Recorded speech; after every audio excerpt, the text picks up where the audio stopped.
இன்றைக்கு புதிதாக சில சக்திகள் வந்திருக்கிறார்கள். தீய சக்தி, தூய சக்தி என்று சொல்கிறார்கள். தவறான கருத்துக்களை கொண்டு போய் சேர்க்கிறார்கள். இந்த மக்கள் என்ன அவ்வளவு அறிவு இல்லாத மக்களா? சிந்திக்க தெரியாத மக்களா? இந்த மக்களுக்கு அரசியல் புரிதல் இல்லையா? அரசியல் புரிதல் உள்ள மக்கள் தமிழ்நாட்டு மக்கள். 3 முறை மோடியை இந்தியாவை ஏற்றுக்கொண்ட போதும் ஏற்காத மாநிலம் தமிழ்நாடு, நிராகரித்த மாநிலம் தமிழ்நாடு. ஒவ்வொரு வாக்கையும் ஆய்ந்து அறிந்து பார்த்து போடுகிற மண் தமிழ்நாட்டு மண். அப்படிப்பட்ட மண்ணில் தீய சக்தி, தூய சக்தி. யார் தீய சக்தி? கொண்டாட்டத்தில் இருப்பவன் அல்ல நண்பன். கொண்டாட்டத்தில் எல்லாரும் வருவாங்க, கிறிஸ்துமஸ் கேக் வெட்ட எல்லாரும் வருவாங்க, வாழ்த்து சொல்றதுக்கு எல்லாரும் வருவாங்க, கஞ்சி குடிக்க எல்லாரும் வருவாங்க. ஒரு மக்கள் பாசிசத்தால் பாதிக்கப்படும் போது, ஒடுக்குமுறைக்கு உள்ளாகும் போது, அவர்கள் பக்கம் துன்பத்தில் யார் நிற்கிறார்களோ அவர்கள் தான் நண்பர்கள். எல்லோரும் ஒற்றுமையா இருக்கணும். ராமன் அப்துல்லா படத்தில் இசைஞானியினுடைய இசையில் உன்மதமா என்மதமா ஆண்டவன் எந்த மதம் என்று சொல்லி அற்புதமான பாடலை பாடியவர். சமூக நல்லிணக்கத்திற்கு மிகப்பெரிய பங்கை ஆற்றியவர். அப்படிப்பட்டவர். இந்த மண் ஒற்றுமையாக இருக்க வேண்டும். இந்துக்கள், முஸ்லிம்கள், கிறிஸ்தவர்கள் அனைவரும் அண்ணன் தம்பிகளாக இருக்க வேண்டும், மாமன் மச்சான்களாக இருக்க வேண்டும். இந்த மண்ணை மதவெறி சக்திகள் பீடித்துவிடக் கூடாது என்பதில் வாழ்நாள் முழுவதும் அவர் அக்கறை காட்டினார். அப்படிப்பட்ட தலைவர், அப்படிப்பட்ட ஒரு பெருந்தகையுடைய மண்ணில் இன்றைக்கு மதவெறி சக்திகள் திருப்பரங்குன்றத்தை முன்வைத்து இந்த அரசை என்ன பாடுபடுத்தி கொண்டிருக்கிறார்கள் என்பதை நாம் பார்க்கிறோம். முதலமைச்சருக்கு எவ்வளவு பெரிய நெருக்கடியை கொடுக்கிறார்கள் என்பதை பார்க்கிறோம். கொஞ்சம் கூட மனசாட்சியே இல்லாமல் எப்படி இந்த மண்ணை கூறு போடுவதற்கு துடிக்கிறார்கள் என்று பார்க்கிறோம். நான் நினைத்து பார்க்கிறேன், அவர்கள் என்ன சொல்லி வருகிறார்கள்? சொல்லிவிட்டுத்தான் வருகிறார்கள், மறைமுகமாக வரவில்லை. டிக்ளேர் பண்ணிட்டு வர்றாங்க, அயோத்தியாக மாற்றுவோம் என்று சொல்லி வருகிறார்கள். நான் நினைத்து பார்க்கிறேன், 1992 நம்முடைய மாண்புமிகு முதலமைச்சர் உத்தரப்பிரதேசத்திற்கு முதலமைச்சராக இருந்தால் அயோத்தி கூட நடந்திருக்காது, பாபர் மசூதி இடிக்கப்பட்டிருக்காது, பாபர் மசூதி காக்கப்பட்டிருக்கும். இதே வேலையைத்தானே அன்னைக்கு செய்தாங்க. நீதிமன்றத்தில் வாக்குறுதி கொடுத்துட்டு போனாங்க, தொட மாட்டோம், இடிக்க மாட்டோம்னு. நீதிமன்றம் அனுமதித்தது. ஆனால் என்ன நடந்தது? இடித்து விட்டார்கள். அதை முதலமைச்சர் கவனத்தில் வைத்திருக்கிறார். இவங்க என்ன செய்வாங்க? இவங்க 2 பேர் இல்ல, 10 பேர் இல்ல, எத்தனை பேரை அங்கே அனுமதித்தாலும் அங்கே இருக்கிற சிக்கந்தர் தர்காவை அகற்றி விடுவார்கள்.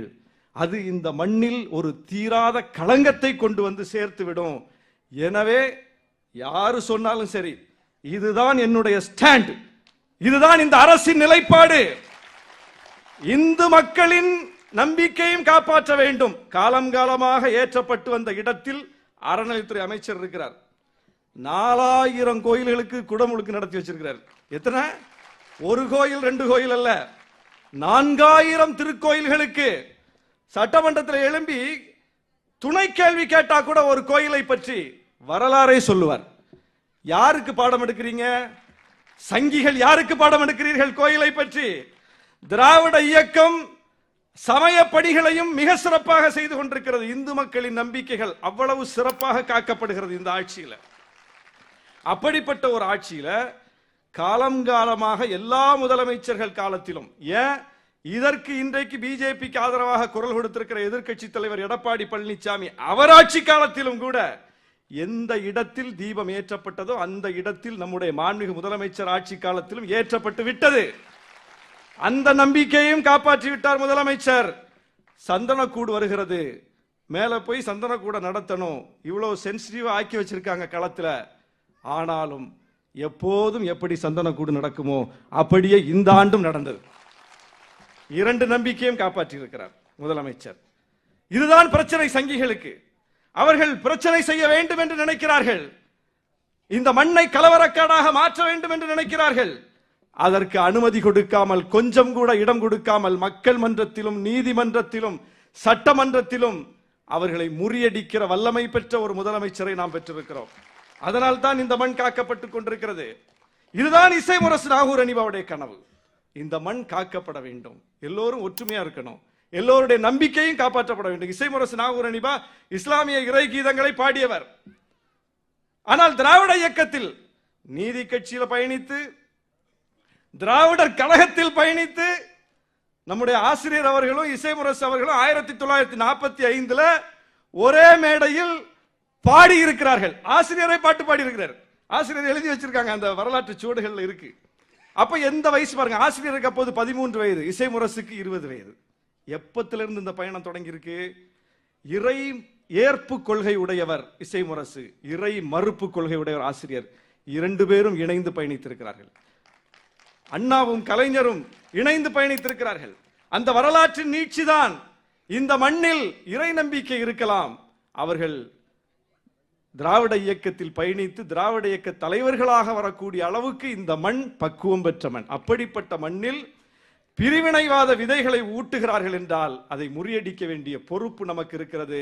அதையெல்லாம் உணர்ந்துதான் இன்றைக்கு மாண்புமிகு முதலமைச்சர் அவர்கள் இவ்வளவு சிறப்பாக இந்த விழாவுக்கு வந்து நம்மை கண்ணியப்படுத்தி இருக்கிறார். இன்றைக்கு புதிதாக சில சக்திகள் வந்திருக்கிறார்கள். தீய சக்தி, தூய சக்தி என்று சொல்கிறார்கள். தவறான கருத்துக்களை கொண்டு போய் சேர்க்கிறார்கள். இந்த மக்கள் என்ன அவ்வளவு அறிவு இல்லாத மக்களா? சிந்திக்க தெரியாத மக்களா? இந்த மக்களுக்கு அரசியல் புரிதல் இல்லையா? அரசியல் புரிதல் உள்ள மக்கள் தமிழ்நாட்டு மக்கள்.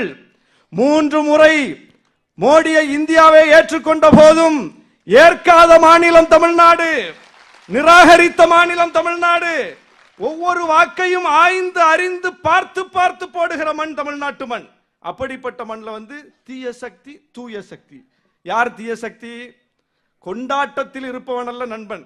கொண்டாட்டத்தில் எல்லாரும் வருவாங்க, கிறிஸ்துமஸ் கேக் வெட்ட எல்லாரும் வருவாங்க, வாழ்த்து சொல்றதுக்கு எல்லாரும் வருவாங்க, கஞ்சி குடிக்க எல்லாரும் வருவாங்க. ஒரு மக்கள் பாசிசத்தால் பாதிக்கப்படும் போது, ஒடுக்குமுறைக்கு உள்ளாகும் போது, அவர்கள் பக்கம் துன்பத்தில் யார் நிற்கிறார்களோ அவர்கள் தான் நண்பர்கள்.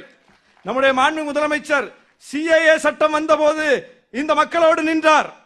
வக்ஃபு சட்டம் வந்த போது இந்த மக்களோடு நின்றார். ஹிஜாபுக்கு தடை வந்த போது தமிழ்நாடு அரசினுடைய முகப்பு படமாக ஹிஜாப் அணிந்த பெண்ணையே வைத்தார். அப்படி சொல்லிக்கொண்டே போகலாம். அவ்வளவு சிறப்புகளை ஒவ்வொரு சட்டம், ஒடுக்குமுறை சட்டம் வரும்போதும் இந்த மக்களோடு துன்பத்தில் துயரத்தில் நின்றவர். அதுதான் அங்க முக்கியம் பார்க்க வேண்டியது. நீங்க கேக் வெட்டிட்டு போயிட்டே இருப்பீங்க. அப்ப யார் இங்க நல்ல சக்தி, யார் தீய சக்தி, யார் தூய சக்தி? ஏன் நாங்கள் கூட்டணி கட்சிகள் முதலமைச்சரின் கரத்தை வலுப்படுத்தி நிற்கிறோம்? எங்கள் தலைவர் எழுச்சி தமிழர் போகிற இடமெல்லாம் சொல்லுகிறார். திராவிட இயக்கத்தை இன்றைக்கு குறிவைத்திருக்கிறார்கள், திமுகவை குறிவைத்திருக்கிறார்கள். அப்ப இந்த கட்சி அழித்து விட்டால் இந்த இயக்கத்தை அழித்து விடலாம், அதுதான் அவங்களுடைய கணக்கு.